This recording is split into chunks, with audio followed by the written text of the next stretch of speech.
السلام عليكم. فوز الزمالك على الأهلي في الدور الأول للدوري العام لسنة 2024.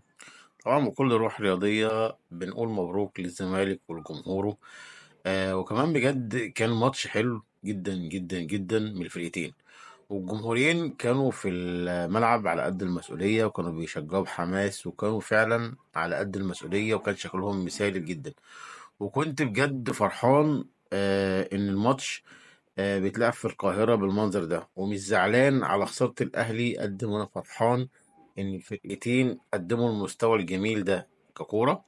فرقة في الملعب بيلعبوا كورة حلوة جدا، وكمان الجمهورين في الملعب كانوا على قد المسؤولية. شرفوا مصر فعلا، وقدروا إن هم يبينوا قوة الدوري المصري، أو قوة الكرة المصرية، أو قوة الديربي المصري ما بين الأهلي والزمالك، إن هو من أقوى دربيات على مستوى العرب كله. مبسوط جدا من كل حاجة حلوة حصل، بس هو برضه يعني في سؤال كده عايز أسأله: ايه اللي حصل في الآخر ده؟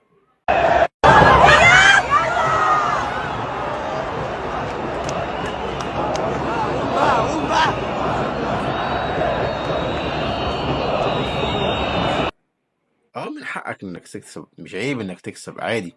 بس ليه تخبوا الكور؟ انا مش بعلق الاخطاء وبقول دي شمعت الماتش ودي اللي كانت هتكسبنا، بس يعني ده منظر مش حلو. منظر مش حلو في وشك انت، يعني انت يبقى شكلك ايه وانت بتلم الكوره بعد ما جبت الجون؟ يعني انت كده جبت الجون وكل سنه وأنت طيب، كده لم الكور بقى وامشي. ده عيب حتى في حقك، يعني انت كنادي الزمالك نادي اكبر من كده يا جماعه. عيب قوي.